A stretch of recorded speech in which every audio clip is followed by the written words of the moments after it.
Bonsoir messieurs, j'espère que vous allez bien. Je voulais vraiment faire cette vidéo sur une des interviews qu'a fait Marie-Celle Dupont sur Omerta. En fait, elle l'a faite il y a 2 ans, mais bon, elle a bien marché, donc ils se sont dit ils vont la remettre et bah ça fait plein de vues.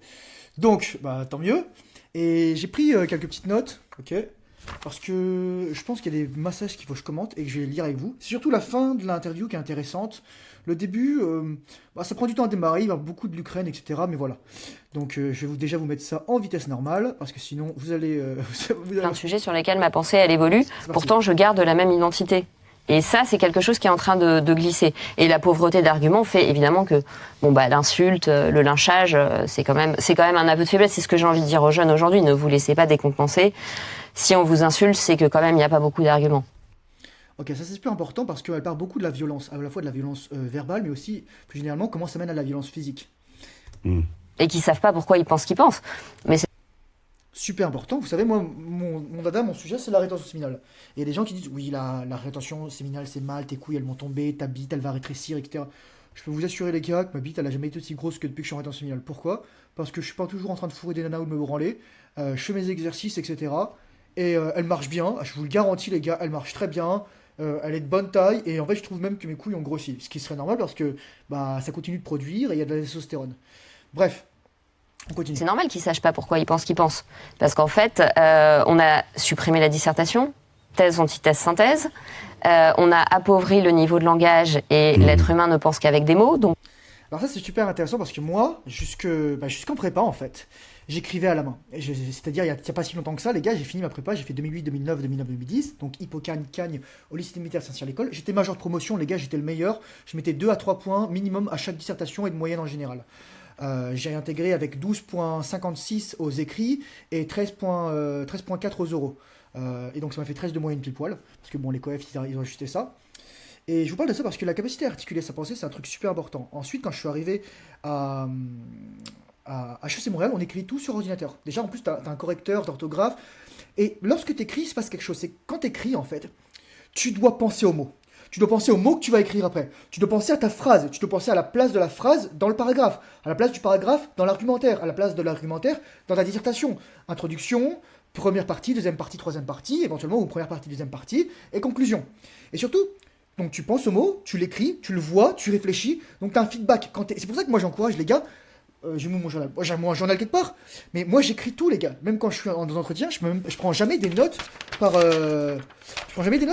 ordinateur, je prends des notes à la main. Donc les mecs souvent ils me voient écrire quand je fais du coaching ou je fais des appels, etc. On continue. quand vous avez 3 mots pour décrire vos émotions, c'est pas pareil que quand vous en avez 50. Et on sait que le champ lexical est corrélé à la violence. C'est-à-dire que plus vous avez de vocabulaire, plus vous avez de défense immunitaire contre la dépression et contre la violence. Donc le niveau de l'école qui baisse, c'est vraiment pour moi une violence faite au droit universel à l'instruction, avec un vrai impact sur la santé des enfants. Ok, donc là c'est la partie où je coupais justement, c'est la première partie, je dis la partie la plus intéressante, bon elle parlait du Covid, etc., la violence, mais on va en reparler plus tard. Je voudrais terminer ici, c'est pour ça que moi dans certaines vidéos je dis que je n'enverrai pas mes enfants à l'école. Parce qu'aujourd'hui l'école, avant l'école, le but de l'école républicaine, Jules Ferry, 1880-1882, c'était pourquoi? Préparer la revanche, préparer des bons petits soldats pour aller casser la gueule aux Allemands, qui nous ont pris l'Alsace-Moselle. Ok? C'était pour préparer la revanche. Mais donc, c'était pour faire des fonctionnaires, des soldats, mais aussi des gens éduqués, parce que parmi ces soldats, il y en a qui seraient sous-officiers, il y en a qui seraient officiers, il y en a qui seraient officiers généraux, il y en a qui allaient être aussi fonctionnaires d'État, fonctionnaires de ministère régalien, ministre de la guerre, etc. Je ne sais pas si vous vous rendez compte, Charles de Gaulle, c'était un Saint-Cyrien, Foch, bon, c'était un polytechnicien, tous les grands généraux, c'était soit des Saint-Cyriens, des polytechniciens, les gars. Édouard-Marie de Curière de Castelnau, qui était mon parrain de promotion, accessoirement, c'était des gigamecs. Ils avaient un gros cerveau, les gars, ils savaient penser, ils savaient combattre, ils étaient humains. En 150 ans, on a une régression phénoménale. Même nos grands-parents, ils savent probablement mieux écrire et parler français que les mecs d'aujourd'hui. Ma grand-mère, elle était ouvrière, c'était une paysanne, et elle a un français parfait. Elle fait pas une faute. Oui, bon, elle a du mal à écrire parce qu'elle va avoir 90 ans, normal quoi, mais c'est ça. Bon, on va passer maintenant à la deuxième partie de l'interview. Donc vraiment, je pense que là c'est plus intéressant parce qu'on parle vraiment de la société en tant que tout, et il y a plein de choses à dire. Allez, c'est parti. Pour supporter de tenir, d'en avoir rien à faire de l'image. Moi, je me suis fait traiter de criminelle sur un plateau télé parce que j'avais osé dire aux parents qu'il fallait qu'ils continuent à faire des câlins à leur bébé pendant le Covid pour éviter des carences affectives et des dépressions du bébé, des anorexies du nourrisson, etc. C'était important d'avoir du toucher pour le bébé et de faire des câlins. Et on m'a traité de criminelle parce que je disais ça. Moi, je m'en fous. Moi, je vais bien. Je sais pourquoi je pense que je pense. Donc, je suis OK avec ma pratique et ma déontologie et avec ce que je soutiens. Mais vous imaginez, pour un jeune de 17 ans, c'est d'une violence extrême. Donc, ils ont du mal à grandir. Pour beaucoup, ils se ratatinent et ça se traduit par une perte de libido, en même temps, quand on vous dit que si vous faites des enfants, vous allez tuer des arbres, ça donne quand même moins envie de se projeter. Alors là, c'est ce dont elle vient parler. Je pense que c'est super intéressant. Ça s'appelle l'éco-anxiété. Je rigole même pas, les gars. Littéralement, c'est de faire culpabiliser. C'est du guilt tripping. C'est du gaslighting pour te dire attention, là, t'es en train de. Tu devrais pas penser à toi, c'est égoïste de penser à toi. Tu devrais penser aux animaux, tu devrais penser à la terre, etc. Soi-disant, les vaches, elles polluent la terre. Les vaches produisent du méthane si elles bouffent du blé, oui. Par contre, lorsqu'elles bouffent de l'herbe, elles produisent rien du tout. Oui, les gars, c'est ça. Les vaches ne sont pas faites pour manger du blé. Mais bon, bref, vous savez, on vous dit qu'il ne faut plus manger de viande, il faut manger des criquets, les gars. Bien. Je vous conseille la vidéo de Bruno le Salé sur qui avait essayé de bouffer les insectes. Lorsque vous voyez les célébrités, la manipulation, tout ça, les gars. Je ferai des vidéos bientôt pour vous expliquer encore plus loin ce qu'il y a tout ça. Mais vous êtes manipulés. On vous fait peur. C'est le titre de la conférence, le contrôle des masses par la peur. On vous divise, on vous dépolarise dans votre essence naturelle et on vous polarise dans vos émotions. Il y a une perte de libido, il y a une espèce cette espèce de fluidité des genres et des relations appauvrit aussi énormément les rapports de séduction qui sont hyper importants à cet âge-là. Donc on n'est plus vraiment amoureux, on est dans une espèce de truc de gémellaire, de friend zone, très bizarre, très fusionnel et puis ensuite très rejetant. Donc oui, ils ont du mal à se projeter et ils développent beaucoup d'addictions. Maintenant, ils ont des... Bon, là ensuite on va parler aux ressources, mais avant de terminer là, oui, elle parle beaucoup de friendzone, les jeux de séduction, etc. Alors, en fait, oui et non. Là, je pense que c'est un peu la mémoire courte à ce niveau-là, parce que pendant très longtemps, les hommes et les femmes étaient séparés jusqu'à 18, 20, 22 ans, voire plus. Pourquoi ? Parce qu'on évolue, on grandit, on mature de manière différente. Et surtout, un homme, il a besoin de testostérone pour que son cerveau mature. Une femme, elle va avoir ses oestrogènes naturellement, on ne peut pas les perdre en ayant de rapports sexuels. Par contre, un homme, lorsqu'il éjacule, il perd sa testostérone. Et la testostérone est indispensable pour le développement du cortex d'un homme, de son cortex préfrontal, donc sa maturation, mais aussi de tous les centres liés au contrôle et à l'addiction, à savoir la substance noire, à savoir tout ce qui est le nucléus accumbens, à savoir la partie striée du cerveau, mais aussi plus généralement toutes les parties qui font qu'on va y avoir un dimorphisme non seulement physique, mais aussi un dimorphisme psychologique, psychique. Donc, la séduction, c'est un truc récent. Normalement, les garçons et les filles n'étaient pas ensemble. Et oui, bon, si tu lis Alain Fournier, qui est amoureux de Yvonne de Kievrecourt, qui s'appelle Yvonne de Galais, et voilà, c'était lui le grand môle, etc. Bon, c'est mignon tout ça, mais non, quand t'es un mec, t'es un homme, t'es pas en train de courir après les gonzesses. La raison pour laquelle les mecs courent après les gonzesses aujourd'hui, c'est parce qu'ils n'ont pas de père. Ils ont pas de père. C'est pas qu'ils ont pas de père qui a baisé leur mère, qui les a fait naître. C'est pas qu'ils ont pas de père qui va présenter à la maison, qui ramène pas la bouffe. C'est qu'ils ont pas de père qui leur explique ce que c'est qu'être un homme. Je connais personne dans mon entourage où leur père leur a dit yo, être un homme, c'est ça, ça, ça. C'est pour ça que je fais toutes ces vidéos et que je t'explique la nature des femmes, etc. Tu sois pas d'accord. D'ailleurs, moi, là, j'ai fait une vidéo récemment qui s'appelle littéralement Toutes des chiennes comme maman. Littéralement, c'est le tatouage du mec, hein, donc j'ai juste repris ça. Va la voir. Il y a pas, je trouve qu'il y a. Moi, je dis, si vous n'allez pas voir ce genre de vidéos, c'est les vidéos qui vont changer votre vie, les gars. C'est les vidéos qui vont décider si vous êtes un simp ou si vous allez devenir un homme. Et le fait qu'il n'y a pas beaucoup de gens qui le voient, qui aillent les voir, et ben en fait, ça m'en dit beaucoup sur ce que les hommes, en fait, ils recherchent vraiment. Ils veulent juste, comment être facile, etc. C'est comme les gens qui veulent tout de suite les avantages de la rétention séminale. Mais non, la rétention séminale, plus tu les veux vite, moins tu les auras vite. C'est comme ça. L'univers marche à l'inverse. Plus tu veux quelque chose, plus ça te fuit. Allez, on continue. Donc là, c'est intéressant parce qu'elle va parler de la question de la pensée. Et des ressources qui sont incroyables. Moi, je trouve qu'on a été assez indigne d'eux en tant qu'adultes, qu'on leur a demandé de porter les peurs des adultes comme une famille toxique le fait, et que la société a été vraiment très toxique avec ces jeunes. Mais ils ont des ressources et une intelligence incroyable. Donc on doit leur donner, en fait on leur doit tout, parce qu'ils sont l'espérance, ils sont l'avenir.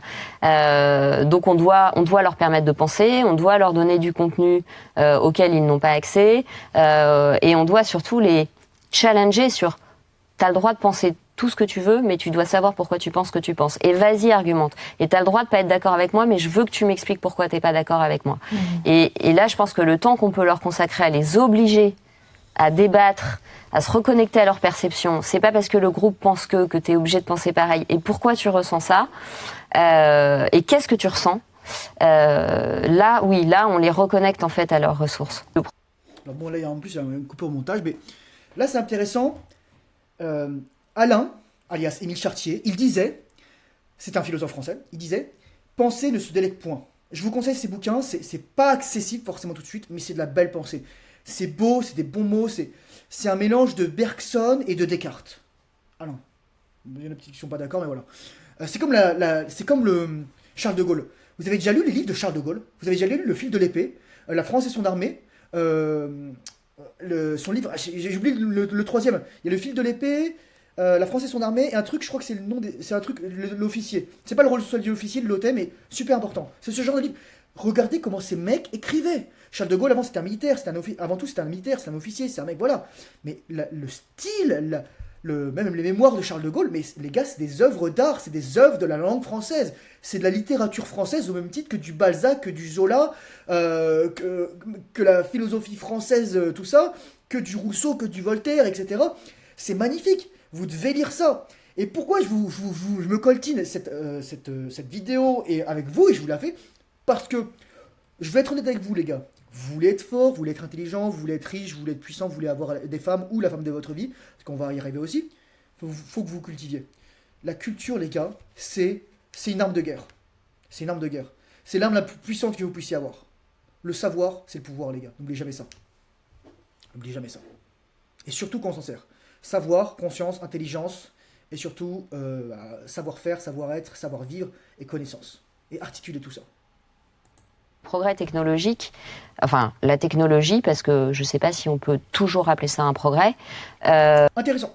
Pourquoi c'est intéressant? Parce que la question du progrès, le progrès, c'est une idéologie. Si vous lisez Auguste Comte, qui était un philosophe français, il disait justement que, en fait, tout allait vers un meilleur. Ça s'appelait le positivisme. C'est-à-dire qu'en fait, tout ce qui vient après ce qui était avant est meilleur. C'est ça en fait le positivisme. Et en fait, on est dans une idéologie du positivisme. C'est-à-dire, aujourd'hui, il y a des parents qui vont dire ah, je suis du bon côté de l'histoire parce que moi, mes enfants, ils connaissent pas leur genre, ils seront élevés de manière agenrée. Aux États-Unis, il y a ça. Je vous dis, aux États-Unis, les gars, il y a des trucs spatio-temporels. Hein. Ça arrive en France, mais il va falloir bien s'armer. Non, en fait, non, ce qui vient après, c'est pas forcément mieux que ce qu'il y avait avant. C'est ça aussi. Il faut savoir faire la part des choses. Vous savez, on dit souvent, l'histoire se répète. Non, l'histoire ne se répète jamais, mais elle rime souvent. Et comment elle rime? Il en parle au début. Je vous conseille, vous regardez tout l'entretien, ça vaut le coup. Il parle des Serbes et des Albanais à Mitrovica. Et en fait, lorsque tu oublies pourquoi une chose est comme ça, lorsque tu n'as pas d'esprit critique et de capacité à humaniser surtout celui qui est en face de toi, tu es contrôlé par la peur et tu vas refaire la même erreur que tes aïeux. Les gars, je vous dis un truc tout de suite. Pourquoi... Qu'est-ce qui s'est passé en fait en Chine? C'est ce qui s'est passé en URSS. Je vous conseille de lire l'Holodomor en Ukraine. Je vous conseille de vous documenter là-dessus sur Nicolas Vers. C'est un Français qui était parti voir un goulag en Sibérie. Et les témoignages qu'il fait, c'est hardcore. Nicolas Vers, donc W-E-R-T-H, si je dis pas de bêtises, ou W-O-E-R-T-H. J'ai lu ça, les gars. J'ai lu ça via une personne qui le disait en anglais. Je l'ai lu en français. C'est trash. Hein. Voilà, c'était ce qu'a fait Staline et Lénine de la société russe, qui était une des sociétés les plus avancées ensuite, parce qu'ils étaient beaucoup influencés par la France, par le Royaume-Uni. Je vous rappelle que la Russie impériale a quitté l'alliance allemande pour rejoindre les Français et les Britanniques, donc la triple entente, avant la Première Guerre mondiale. Donc c'est parce qu'ils ont mis Bismarck, enfin parce que le traité qu'avait mis en place Bismarck le traité de réassurance a été supprimé en 1893, culture, les gars, culture. Et ensuite, donc, il y avait une alliance entre les gars, la France et la Russie, c'est une histoire liée depuis très longtemps, les gars. Ce qu'il faut comprendre ça. Beaucoup de mots en russe viennent du français. Vous savez comment on dit lampe en Russie? En russe, on dit lampe. Voilà. Comment on dit classe? Classe. Comment on dit manteau? Palto. Palto. Pourquoi? Parce que ça vient du français palto, littéralement P-A-L-E-T-O-T. Et les Russes, ils ont écrit P-A-L affaibli T-O. Voilà. Super intéressant. Et je vous dis, les gars, culture, les gars, vous devez apprendre des langues, vous devez être cultivé, c'est tellement important. Est allé plus vite que la pensée et la réflexion qu'on a eu dessus et la connaissance des conséquences. Elles étaient connues par ceux qui fabriquaient les machines avec un certain cynisme. Elles n'étaient pas connues du grand public et il est évident que nos parents nous ont éduqués pour un monde qu'ils ne connaissent pas et les clés qu'ils nous ont transmises ne fonctionnent pas. Est-ce qu'on peut dire que finalement cette génération-là est la première génération à qui les parents offraient des jouets qu'ils ne connaissaient pas? C'est-à-dire que moi, mes parents m'offraient des jouets qu'ils connaissaient. Là, moi, à mes enfants, je ne savais pas ce qu'ils mettaient entre leurs mains. Mais moi, je le vois. Sans le savoir. Quand je fais des conférences sur les réseaux sociaux, les écrans, etc., je me rends compte que les parents ne savent tout simplement pas qu'ils mettent une bombe entre les mains de leur enfant. Quand on leur explique, c'est bon, après ils régulent. Oui. Parfois c'est trop tard, quand le gamin a 16 ans, il lâche plus son téléphone en allant se coucher. Mais ils n'avaient pas mesuré la bombe qu'ils mettaient entre les mains de leur enfant. Alors pourquoi ? Pourquoi ? Parce que je pense que la génération qui vous a mise au monde était déjà une génération abîmée, déconstruite, adolescente, infantilisée. C'est-à-dire qu'on avait eu tout l'envahissement pendant les 30 glorieuses du marketing ultra infantilisant. C'est-à-dire qu'on avait à la fois l'attaque par le marketing ultra infantilisant, l'attaque par l'idéologie, il est interdit d'interdire, tous vos relativisme moral, on s'en fout des pères, le père ça... Écoutez ce qu'elle dit là. Ça sert à rien. Tous vos relativisme moral, on s'en fout des pères, le père ça sert à rien, c'est has-been, les femmes peuvent tout toutes seules. C'est tellement rafraîchissant d'entendre ça, de la bouche d'une femme, de la bouche d'une femme éduquée, de la bouche d'une femme éduquée et qui le pense.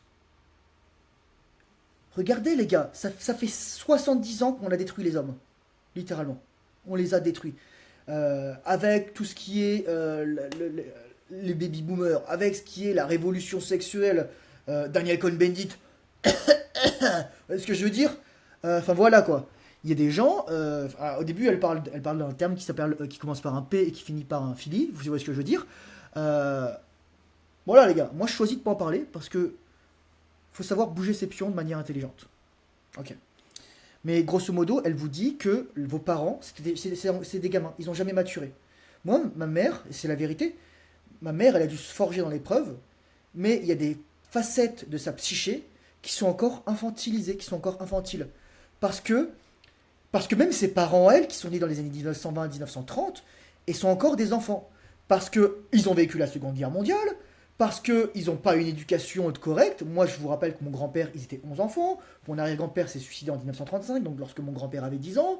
Et donc forcément, quand tu es obligé de travailler pour les Allemands et de construire des bunkers dans les années 1940, au début des années 1940, parce que toi t'es maçon, et sinon tu te prends un coup de lugueur dans la tête, c'est un peu dur d'avoir une construction saine psychique. Tu vois ce que je veux dire, quoi? Voilà, quoi. Avec une espèce de guerre entre les sexes. Au lieu de le voir comme une complémentarité, on est venu se venger de l'homme en se racontant qu'on était toute puissante. Résultat, on est dans la merde parce qu'on a une charge mentale de folle. Et l'intrusion de l'État qui raconte aux gens qui sait mieux qu'eux ce qu'ils doivent manger, ce qu'ils doivent penser, ce qu'ils doivent faire, etc., etc.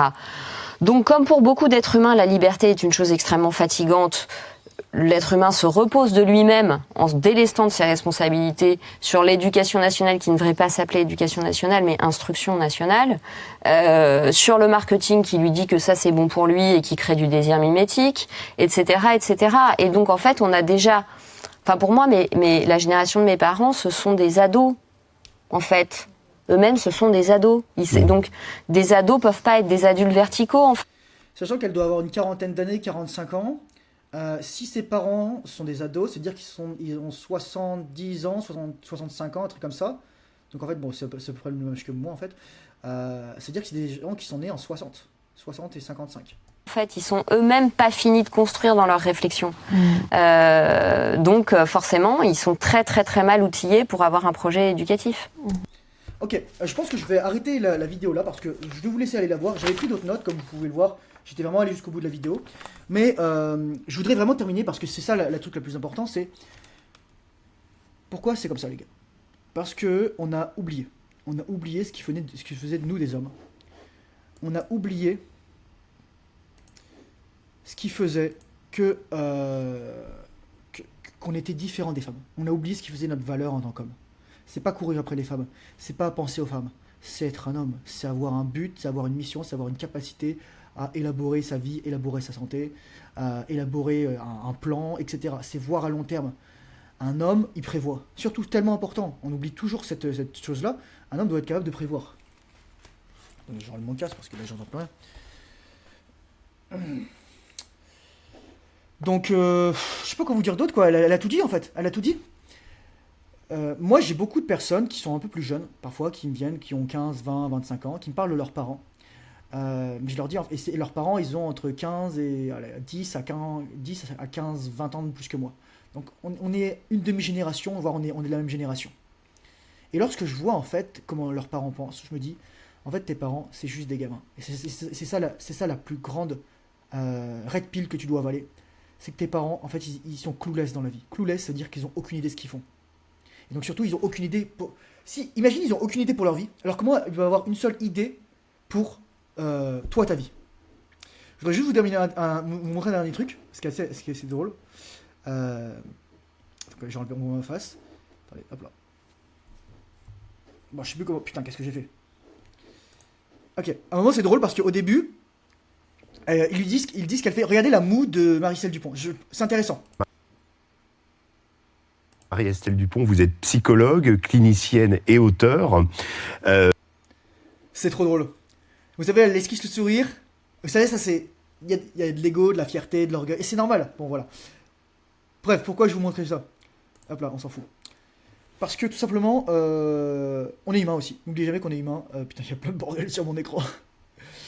Et le but, c'est de faire le mieux. C'est de faire le mieux qu'on peut. Ça va pas être facile. Moi, je vous conseille, surtout pour les plus jeunes, si t'es entre 15 et 20 ans, tu dois absolument voir cette interview.